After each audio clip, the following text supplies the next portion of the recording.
Muy buenos días, mis amigos. Hoy continuamos con el tema de anemias y vamos a hablar de las anemias donde el problema no es la disponibilidad de hierro, sino la dificultad para incorporar el hierro a la hemoglobina, a la molécula M. Este tipo de anemias son conocidas con el nombre de anemias sideroblásticas, también llamadas siderocrésticas. Se les llama sideroblástica por la presencia de una célula muy particular en la médula ósea que se conoce con el nombre de sideroblasto. Ya vamos a hablar de sideroblasto en anillo. Y sideroacréstica porque acro en griego significa elevado, alto. Y son anemias que cursan con hierro sérico elevado y por tanto también se les llama sideroacréstica. Se puede utilizar uno de los dos nombres indistintamente, aunque se prefiere actualmente el nombre de sideroblástica porque son anemias donde la dificultad no está en la disponibilidad de hierro, sino en cómo incorporar este hierro a la hemoglobina, al grupo prostético M. Después, recordaremos muy brevemente los exámenes de laboratorio que evalúan el hierro en el organismo. Así que tenemos dos propósitos hoy. Bien, una causa importante de anemias microcíticas son las llamadas anemias sideroblásticas. Nosotros a veces tenemos un paciente con una anemia microcítica hipocrómica, le hacemos entonces el hierro sérico está elevado, pero ¿cómo es posible? Ah, es una talasemia. Pues no, revisamos, no es una anemia hemolítica, es una anemia que parece por déficit de hierro. Ah, es que es una anemia con dificultad para incorporar la molécula de hierro al grupo prostético M.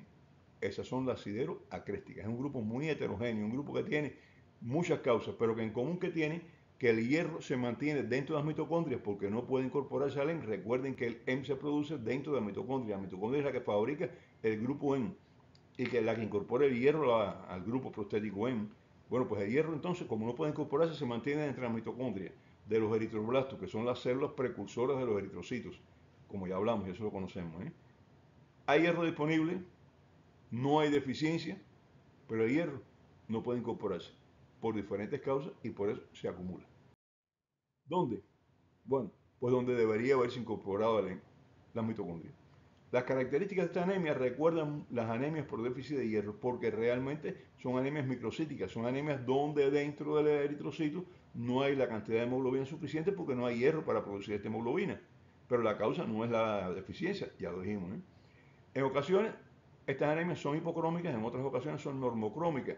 Esto puede depender más que de la disponibilidad de hierro, de el momento, o sea, la forma que se puede incorporar, si se incorpora una cantidad determinada, si no se incorpora esa cantidad determinada, o sea, qué cantidad puede incorporarse. Y hasta tenemos anemias siderocrésticas que son normocíticas, normocrómicas y tienen hierro sérico elevado y los depósitos, pues, desde luego también elevados. Esto también puede encontrarse, pero no son hemolíticas. Cuando uno va a ver el cuadro clínico, pues no son anemias hemolíticas, no podemos considerarlas hemolíticas.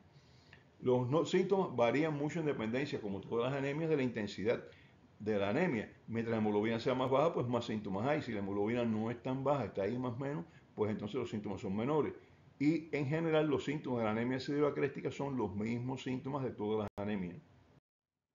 Característicamente en el medulograma se encuentran eritroblastos cargados de hierro. Los eritroblastos son células precursoras de los eritrocitos, ¿no? Están cargados de hierro, ¿por qué? Porque el hierro no se pudo incorporar. Son los llamados sideroblastos en anillo, porque tienen unas características, cuando se ven en el medulograma, tienen una forma muy específica que tienen como un anillo de hemoglobina que no tiene incorporado el hierro, y entonces se puede ver de esa manera.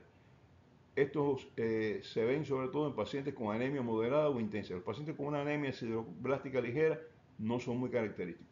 ¿Dónde está el defecto? En la formación del grupo M en las mitocondrias. Ya hablamos de eso. Hay dos formas bien identificadas de anemia sideroblástica, siderocréstica. La primera es una forma congénita y la otra es una forma adquirida. Las formas congénitas pueden ser de dos tipos. Las ligadas al cromosoma X, que se hereda de la madre. Recuerden que siempre hemos hablado que las mitocondrias son siempre heredadas de la madre. No tenemos mitocondrias del padre. En el óvulo, todas las mitocondrias que hay son maternas. El padre lo que pone es cromosomas suficientes para poder desarrollar esa célula, pero las mitocondrias no las toca, por tanto el ADN mitocondrial es materno. Y como el ADN mitocondrial es materno, cuando hay una deficiencia a nivel del cromosoma X, pues este tipo de anemia sideroacréstica dependen de la herencia materna. Y hay un grupo también que son autosómicas, quiere decir no ligadas al sexo, se pueden heredar del padre o de la madre. Estas no son muy bien conocidas, son menos frecuentes y no se conocen muy bien. Las ligadas al cromosoma X, que se han estudiado bastante más porque son las más frecuentes, son de dos tipos. Uno es un defecto del gen que codifica una enzima. Esa enzima se llama sintetasa de ácido D-aminolevulánico. Y esta enzima es una enzima que necesita cooperación de una coenzima, que es una coenzima, un colaborador de la enzima, que hace que la enzima trabaje mejor y con mayor eficiencia. Y este colaborador se llama piridoxina. Piridoxina, sí. Vitamina B6. No es una deficiencia de vitamina B6. Lo que está en deficiencia es la sintetasa del ácido D-aminolevulánico, que es una enzima que para trabajar mejor, más eficiencia, con mayor calidad, con mayor rapidez, necesita de piridoxina. ¿Y esto qué hace? Que a veces a estos pacientes le damos piridoxina y entonces mejoran. Se le administra vitamina B6 y el paciente mejora la anemia. Entonces, es una anemia por déficit de B6. No, señor, no es una anemia por déficit de B6. Es una anemia por déficit de el gen que produce la sintetasa de ácido de aminolevulánico, que hablamos de esto, y la piridoxina que hace que la poca enzima que se produce actúe mucho mejor, con mayor eficacia, sea más rápida, y entonces la piridoxina mejora, pero no es un déficit de piridoxina. El segundo, ya veremos los déficits de piridoxina también, que vamos a hablar de ello. El segundo grupo ligado al cromosoma X se debe a un defecto de la codificación de una proteína, la llamada proteína ABC, que es un transportador de membranas relacionado con muchas enfermedades, no solo con las anemias siderocrésticas. El transportador de membrana ABC transporta una serie de productos de fuera hacia adentro de la célula. Al haber una deficiencia de esta proteína que se llama transportador ABC mayúscula, entonces ¿qué pasa? Que hay algunos elementos que no pueden entrar a la célula con facilidad y al no entrar algunos de estos elementos a la célula, pues no se realizan estas funciones. Las alteraciones del transportador ABC están relacionadas con muchas enfermedades. Estas alteraciones tienen que ver con muchas enfermedades y entre ellas cuando el ABC no va a transportar sustancias que se necesitan para incorporar el hierro al EM, pues entonces no se incorpora. Las causas de anemia siderocréstica adquirida más frecuentes son la exposición a medicamentos o a toxinas, sobre todo al alcohol, aunque se cree que el alcoholismo tiene que estar acompañado de deficiencia de nutrición. O sea, un alcohólico bien nutrido, pues muchas veces no tiene este tipo de anemia. Un alcohólico mal nutrido, el alcoholismo va a crear una serie de dificultades que hacen que no sea fácil de incorporar hierro al EM y aparece una anemia siderocréstica. No es raro que los alcohólicos estén malnutridos, aunque hay muchos alcohólicos por ahí que no se sabe que son alcohólicos porque están bien nutridos, tienen una vida social normal, tienen una vida de relaciones normal y entonces no se consideran alcohólicos, pero son tomadores frecuentes diarios y desde el punto de vista del concepto de alcoholismo son alcohólicos. Algunos medicamentos relacionados con la causa de esta anemia cereroblástica son el clorafenicol. Se ha visto que el clorafenicol produce trastornos en cuanto a la incorporación de hierro al EM. También la isoniazida, eso lo hemos visto muchas veces porque la isoniazida entre sus acciones está el disminuir la acción de la vitamina B6, o sea, la vitamina B6 disminuye. Y entonces al hacer esto pues va a facilitar la aparición de una anemia siderocréstica por deficiencia de vitamina B6. ¿Qué se hace en estos pacientes que son tuberculosos, que están con tratamiento con isoniazida? Pues entonces administrarle vitamina B6 para suplementar la que está deficiente por la isoniazida. Y la cicloserina es un medicamento también que puede producir una anemia siderocréstica. Todos ellos son antibióticos. Los dos últimos, la cicloserina y la isoniazida, antituberculosos. Por eso la cicloserina no lo son ustedes, no sé qué cosa es un antibiótico que se utiliza en casos especiales en la tuberculosis. La deficiencia de vitamina B6 en la dieta misma, la deficiencia de cobre, nosotros necesitamos cobre también en el organismo y el cobre es una coenzima, el cobre acelera procesos enzimáticos que son necesarios para sintetizar el EM. La intoxicación por plomo, porque el plomo bloquea la incorporación del hierro al EM. Es frecuente cuando ustedes ven una persona que trabaja con plomo, por ejemplo, trabaja haciendo acumuladores en una fábrica donde se trabaja con plomo, en, digamos, por ejemplo, una mina donde hay plomo, y esa persona presenta una anemia siderocréstica, lo primero que tienen que hacer es investigar si es portador de una intoxicación por plomo. Lo hemos visto, o sea, no es tan extraño. Estos son causas de anemia siderocréstica importantes. Otras causas están ligadas a enfermedades hematológicas, por ejemplo, leucemia y linfoma. También puede haber dificultad para incorporar el hierro. El diagnóstico se hace primera por la clínica, por lo que habíamos hablado también, de una anemia que parece por déficit de hierro, pero con hierro abundante en sangre, no falta de hierro, con lo que vimos en el medulograma, que el medulograma es básico, es vital para hacer el diagnóstico, porque en este medulograma vamos a encontrar los sideroblastos en anillo, que ya hablamos que son característicos de la anemia siderocréstica. Existe hierro, no se incorpora LEN, hay dificultades para la formación de hemoglobina y esto es lo que pasa. Una causa de anemia microcítica que no tiene nada que ver con esto, no es sideroacréstica, pero que me gusta siempre repetirlo, una anemia microcítica que se nos escapa de todo esto, es la talasemia, que es una anemia hemolítica, pero los glóbulos rojos, los eritrocitos son pequeños, son microcíticos, menos de 80 femtolitros. Ahora veremos los exámenes de laboratorio que evalúan el hierro en el organismo. Primero, el hierro sérico. El hierro sérico mide la cantidad de hierro que viaja por la sangre unido a transferrina, no mide el depósito, mide el hierro que está unido a la transferrina que está viajando por la sangre. La transferrina es la proteína transportadora de hierro. Normalmente en niños estos valores son de 40 a 120 microgramos por decilitro de sangre. En hombres de 65 a 175 microgramos por decilitro de sangre y en mujeres de 50 a 170 microgramos por decilitro de sangre. Recuerden que la mujer generalmente pierde un poquito más de hierro por la menstruación. Transferrina. La transferrina es la principal proteína transportadora de hierro en la sangre. Es la que carga el hierro y lo lleva donde tiene que estar, lo saca de los depósitos y lo va a llevar hasta la médula ósea para que sea utilizado para formar la hemoglobina, o hacia el músculo para que forme la mioglobina, o hacia el hígado para que sintetice una serie de elementos químicos que lo llevan, o hasta la mitocondria para que sintetice las cadenas de respiración, a todos esos lugares que hablamos. Los valores normales son, en niños menores de un año, de 125 a 270 miligramos por decilitro. En niños mayores de un año, de 200 a 350 miligramos por decilitro. En hombres, de 215 a 360 miligramos por decilitro. Y en mujeres, de 245 a 370 miligramos por decilitro también. La mitad de hierro viaja unido a la transferrina, que tiene dos capacidades para unirse con él. Cuando la transferrina no está unida al hierro, se le llama apotransferrina. No tiene hierro, no está asociada a hierro, está circulando. Eso es lo que nos va a dar el índice de saturación, que una parte está unida a hierro y una parte no está unida a hierro.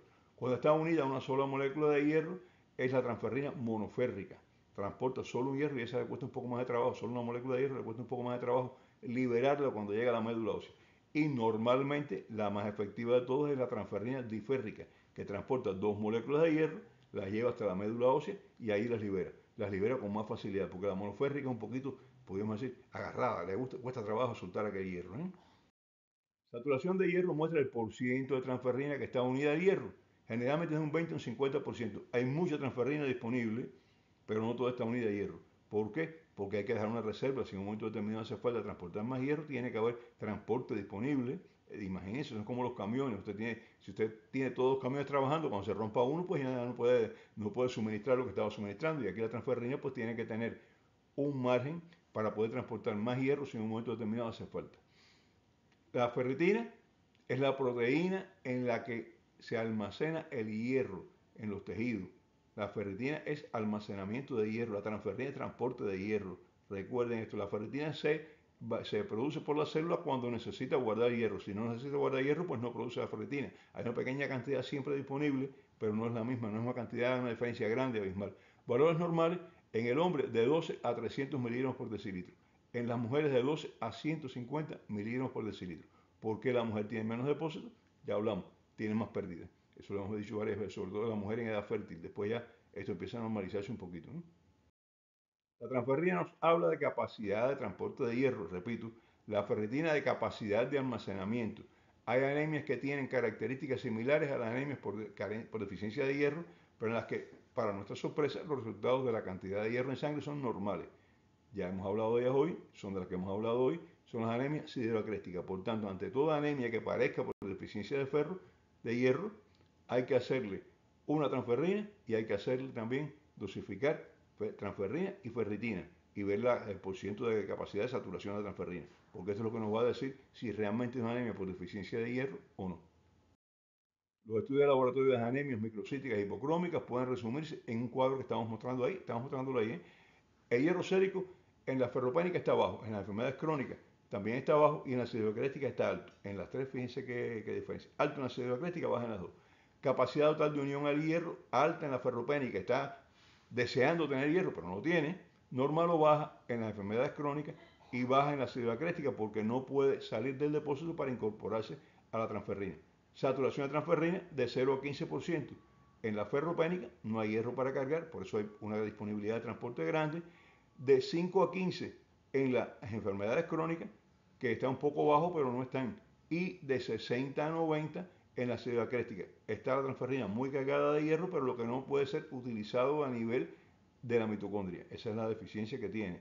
Hay hierro, o sea, hay almacenes de hierro, se transporta cantidad de hierro, pero no se utiliza. Esa es la siderocréstica.